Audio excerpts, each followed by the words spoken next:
भगवान श्री राम, लक्ष्मण और माँ सीता जी जब चलते चलते गंगा के तट पर पहुंचे। श्री राम को गंगा पार करनी थी, तो भगवान ने सोचा कोई नौका मिल जाए, पार हो जाए। लेकिन राम देख रहे हैं वहां कोई नहीं है, कोई नाविक नहीं है वहां पे। ढूंढ रहे हैं राम जी, अरे कोई मुझे गंगा पार करा दो। तो एक बंदा भी था, वो गंगा के दूसरे किनारे में था, सो रहा था वो। श्री राम ने बुलाया, ए नाविक यहां आओ। वो सोते सोते कहता है, हम नहीं आएंगे।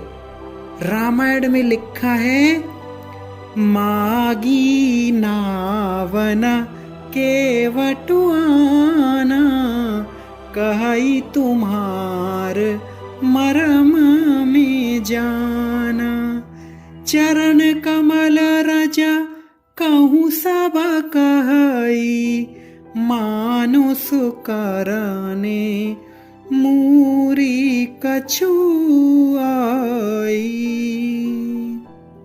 तो राम ने बुलाया, लेकिन वो नाविक दूर से इशारा कर रहा है। श्री राम ने कहा, तेरा इशारा समझ नहीं आ रहा मुझे। अरे तू यहां आकर मेरे पास बातें तो कर ले। अरे भले ही तू अंदर मत बिठाना, पर बात तो कर ले थोड़ा। अब राम जी राह देख रहे हैं, वो केवट धीरे धीरे, वो चप्पू नहीं चला रहा है, हाथ में ऐसे पानी को काटते हुए धीरे धीरे नौका लेके आ रहा है वो। राम जी राह देख रहे हैं। राम केवट को कहते हैं कि लेकिन परेशानी क्या है। केवट कहता है, प्रभु आप में कोई प्रॉब्लम नहीं है, आपके शरीर में कोई प्रॉब्लम नहीं है, आपके चरणों में भी कोई प्रॉब्लम नहीं है, लेकिन आपके चरणों में जो चरण रज लगी हुई है ना, माटी, यही सबसे बड़ी समस्या है। क्योंकि हमने सुना है प्रभु, जब आप विश्वामित्र के यज्ञ की रक्षा करने जनकपुर जा रहे थे, तो बीच में गौतम नारी श्रापवश उपल दे धर धीर एक पत्थर मिला और आपने उनके ऊपर अपना चरण रखा। आपके चरण की रज स्पर्श होते ही प्रकट भइला पुंज सही, वो पत्थर नारी बन गई, नारी। मतलब आपके चरणों में ऐसी जड़ी बूटी है कि पत्थर नारी बन जाती है। महाराज, जब पत्थर नारी बन जाएगी तो मेरी नौका तो काठ की लकड़ी की बनी हुई है, ये तो नो डाउट, कोई डाउट नहीं है, नारी बनी जाएगी। आपके चरणों की रज से जब पत्थर नारी बन जाती है तो नौका तो लकड़ी की है, तो वो तो सीधा नारी बनेगी महाराज। क्योंकि केवट कहता है कि हे प्रभु, यह प्रतिपालहु सब परिवारु। महाराज, ये जो नौका है ना, इस नौका से मैं अपने पूरे परिवार का ना मैं भरण पोषण करता हूं, और यदि ये नारी ही बन गई तो हमारा तो परिवार का क्या होगा प्रभु। आप ऐसा करें, आप कोई और नौका को खोज लीजिए। देखो, आज जो केवट था ना, वो उस केवट में बहुत कॉन्फिडेंस भरा हुआ था। केवट जानता था कि यहां कोई नहीं है दूसरा नाविक, क्योंकि बात यह थी कि उस गंगा के तट पे ना बहुत सारे नौका वाले होते थे, नाविक होते थे।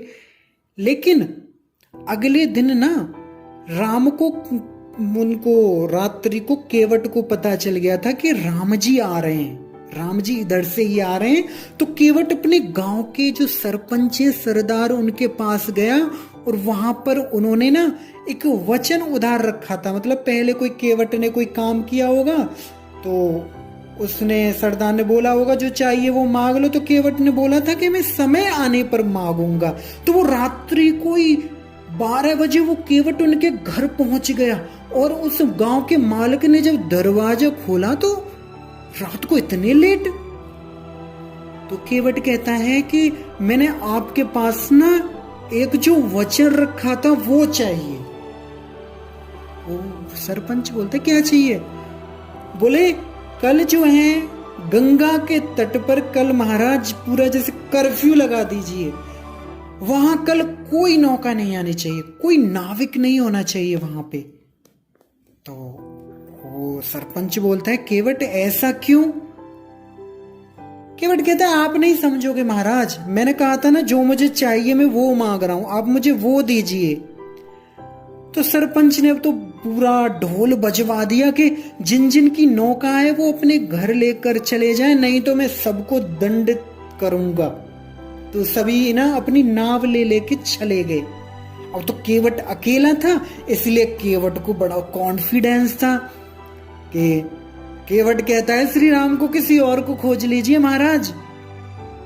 वास्तव में बंधु अगर हम पुराणों की ओर चलें थोड़ी गहराई में, तो ये और कुछ नहीं, भगवान जब क्षीर सागर में जब शयन करते हैं और लक्ष्मी जी जब उनके चरण दबाती है, तो एक बार ना क्षीर सागर में ना एक कछुआ निकला।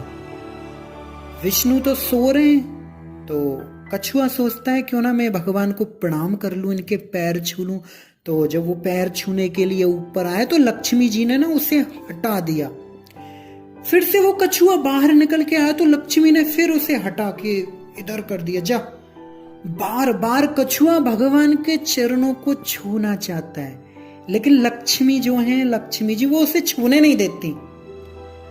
फिर उस कछुए ने कहा विष्णु जी से, प्रभु अरे अपनी गली में तो कुत्ता भी शेर होता है, आपका घर है, कोई नहीं, भगाओ भगाओ, कोई बात नहीं हमको। लेकिन जब भी आप धरती पर आओगे ना, जब आप धरती पर आओगे मैं केवट बनकर आऊंगा, और आज तो मैं केवल चरण छूना चाहता था, और अब छूंगा नहीं, मैं चरण छूंगा, धोऊंगा, और उन चरणों के जल को मैं ग्रहण भी करूंगा। ठीक है, अगर ऐसा नहीं किया ना तो मैं भक्त नहीं आपका, ऐसा प्रतिज्ञा कर ली। तो हम सभी जानते हैं कि भक्त तो अपने भगवान की हमेशा प्रतिज्ञाओं को पूरे करते हैं। और वो कछुआ बंधु रामायण का केवट बन के आया, और वही भगवान विष्णु, ये पुराणों में कथा है, वो श्री राम के रूप में प्रकट हुए हैं। तो बंधु रामायणकार कहते हैं जो भगवान पग पग में पूरा ब्रह्मांड नाप लिए, है ना, 2 पग में। वो वामन बन के जब भगवान आए तो उन्होंने 2 पग में पूरे ब्रह्मांड को नाप लिया, और वो भगवान आज देखो छोटी सी गंगा को पार करने के लिए केवट के हाथ जोड़ रहे हैं, हाथ। राम जी कहते हैं केवट कोई उपाय होगा? अरे कोई तो होगा उपाय, बता दे। केवट कहता है भगवान एक उपाय है, एक चांस है, लेकिन आपका ना ये भाई जो है ये लक्ष्मण ये नहीं करने देगा वो उपाय। राम कहते हैं लेकिन क्या उपाय है? तो केवट कहता है देखिए आपके चरणों में जो रज है ना, बस उसी का ही डाउट है, वो पत्थर से नारी बना देती है जो आपके चरणों की रज है। मैं अपने हाथों से धोऊंगा, तभी मुझे कॉन्फिडेंस आएगा जब मैं आपके चरणों को अपने हाथ से धोऊंगा, फिर आप नौका में बैठ सकते हो। अब तो लक्ष्मण जी से रहा नहीं गया, लक्ष्मण जी थोड़े गुस्से वाले हैं ना, तो लक्ष्मण जी जैसे बाण निकालने वाले हैं। तो अब तो वो जो केवट है वो एकदम डर गया। केवट बोलता है कि प्रभु मैं जानता हूं, मैं दशरथ की शपथ खा के कहता हूं मैं शहीद हो जाऊंगा, बेशक मेरे प्राण चले जाएं, लेकिन चरण धोए बिना मैं आपको अपनी नौका में नहीं बिठाऊंगा। ऐसा बोल दिया। हे प्रभु मैं आपको नहीं बिठा सकता, जब तक पद कमल धोई चढ़ाई नावन नाथ उतराई, यानी कि जब तक मैं बेशक इस लक्ष्मण के बाणों से मर जाऊंगा, लेकिन चरण धोए बिना मेरी नाव में बिल्कुल भी नहीं बिठाऊंगा, ऐसा बोल दिया। और लिखा है श्री उसमें रामचरितमानस में कि दशरथ की शपथ, उन्होंने दशरथ जी की कसम खा ली थी, उनके पिताजी की, श्री राम के।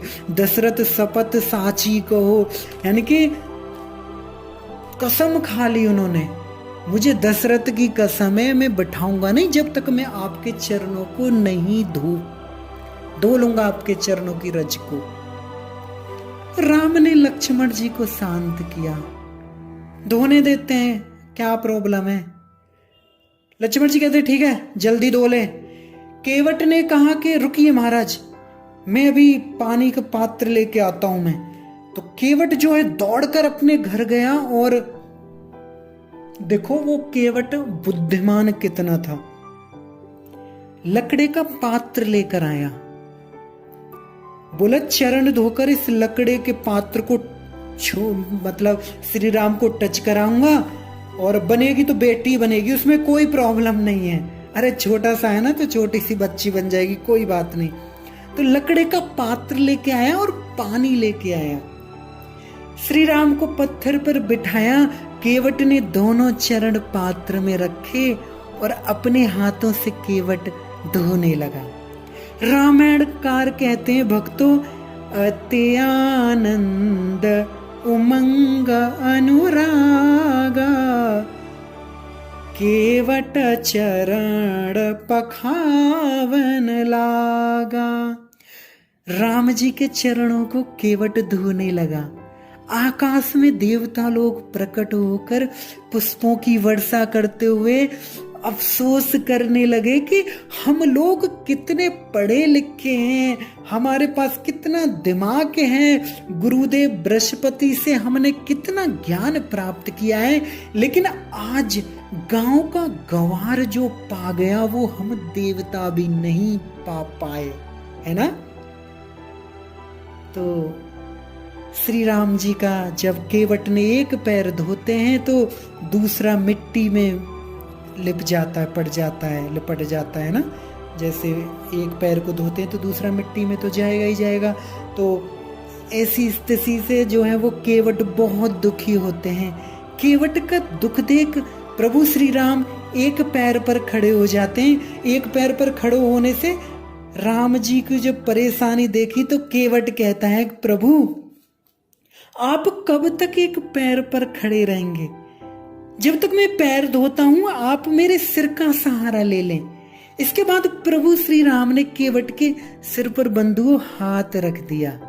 चरण धोने के बाद केवट ने सुंदर भगवान का चरणामृत लिया और साथ ही अपने पूरे परिवार को बुला लिया। सबने, पूरे परिवार ने श्री राम की कृपा प्रार्थना की। सबने भगवान श्री राम का चरणामृत पार किया। बंधुओं आज तो केवट का पूरे परिवार का ही कल्याण हो गया। तो अब तो जो है जब चरण धो लिए तो सब कुछ हो गया। अब केवट ना झुक के नीचे बैठ गया। ठीक है प्रभु, आज अब ऐसा कीजिए, अब आप ना मेरे कंधे पर बैठ जाओ, मैं आपको नौका में बिठा देता हूं। लक्ष्मण जी एक साथ क्रोधित हो गए, लाल पीले हो गए। बस चरण धोने की बात हुई थी, चरण धोने की, कंधे पर बिठाने की तो बात ही नहीं हुई थी। केवट ने कहा ठीक है चलो चलो। अरे चलोगे तो माटी लगेगी, फिर धोना पड़ेगा, है ना। अब चप्पल तो आप पहन के आए नहीं हो, फिर भी मिट्टी लगेगी। अब अपना तो, हमारा तो मतलब एग्रीमेंट हुआ था ना, पहले ही बातचीत हो गई थी ना कि चरण धो के ही बिठाना है। अब तो लक्ष्मण जी सोचते हैं कि यार फिर और कहीं ज्यादा टाइम लग जाएगा।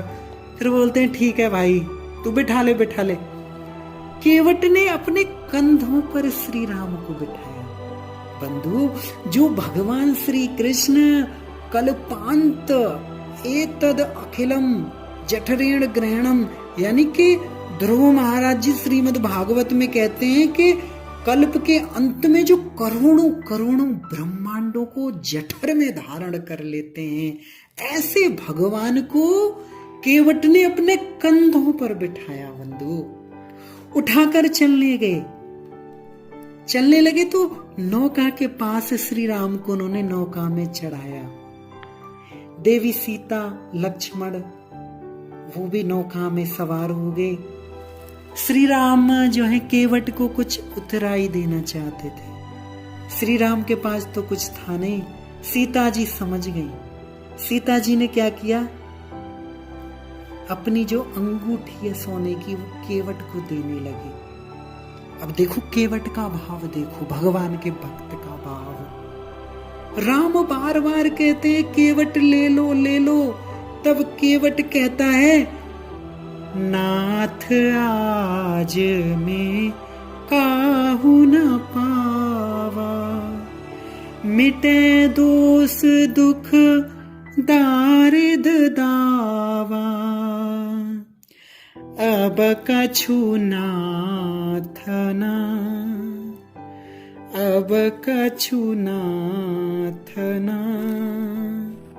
हे प्रभु, अब मेरी कोई भी इच्छा नहीं है, कुछ भी अब प्रभु मुझे नहीं चाहिए। राम जी ने बड़ा कहा ले लो ले लो, केवट ने कुछ भी नहीं लिया। बंधु, जब भगवान का भक्त भगवान के शरणागत हो जाता है, भगवान कुछ भी अगर अपने भक्त को देते हैं तो भक्त उसको ठुकरा देता है। भक्ति यदि भगवान से मांगेगा तो केवल भगवान को ही मांगेगा। श्री राम कहते हैं केवट ले लो। केवट कहता है प्रभु आप मुझे देना चाहते हैं? नाथ आज मैंने क्या नहीं पाया, बहुत काल की नी मजदूरी, अरे अनंत अनंत जन्मों से मैं मजदूरी करते आया हूं महाराज। उन अनंत जन्मों की मजदूरी का फल आज आपने दे दिया मुझे प्रभु। आपका दर्शन हो गया, आपके चरणों की सेवा हो गई, आपके चरणों का जल मिल गया। अब कछु नाथ न चाहि न मोरी। हे प्रभु मुझे कुछ नहीं चाहिए। भगवान का भक्त का ये भाव होता है बंधुओं, ना धनम ना जन्म ना सुंदरी। हे प्रभु, ना तो मुझे धन चाहिए, ना मुझे संसार का कोई भी ऐश्वर्य नहीं चाहिए। मुझे अगर आप कुछ देना चाहते हैं, अनन्य भक्ति दो, मुझे अपने चरणों में खुद को ही दो प्रभु। ऐसा भगवान के भक्त भगवान को चाहते हैं।